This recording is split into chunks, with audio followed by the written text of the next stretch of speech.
আপনার নাম কি? আমার নাম মাহবুব বৈদ্য। মহাবুর মাহবুব বৈদ্য। আচ্ছা, ইনি হচ্ছে কৃষ্ণা কাবেরী কোম্পানির সোনাচুর চাষ করেছিলেন। ক বিঘে করেছেন? 1 বিঘে। 1 বিঘে উনি চাষ করেছেন।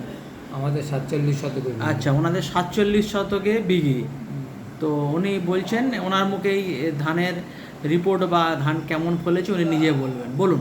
ধান খুবই ভালো হয়েছে। আমি 28 দিনের তলা নিয়ে গেছি। আচ্ছা, 28 দিনের তলা ধান খুবই ভালো। খুবই ভালো, খুবই ভালো। 1 নম্বর বললে চলে। আচ্ছা, মানে এত এত ধান উনি চাষ করেছেন বলছেন এসে, মানে এর মতো ধান এত ভালো কোনোদিন পান? না, এত ভালো ধান ফলাতে পারে। এত ধান কোনোদিন ফলাতে পারে না, মানে এটা ওনার এত জীবনের সব থেকে বেস্ট ধান মনে হচ্ছে, তাই তো? ফার্স্ট ধান। আচ্ছা, আচ্ছা। তো যাই হোক, আমাদের কোম্পানির পক্ষ থেকে ওনাকে স্বাগত এবং অভিনন্দন এবং জানাই যে উনি চাষ করে আরও লাভবান হোক এবং আগামী দিনে কোম্পানির সাথে থাকুক। এটা আমরা কোম্পানিকে আগামী দিনে জানাবো এবং ওনার ভিডিওটা আমরা পাঠানোর চেষ্টা করব। ধন্যবাদ।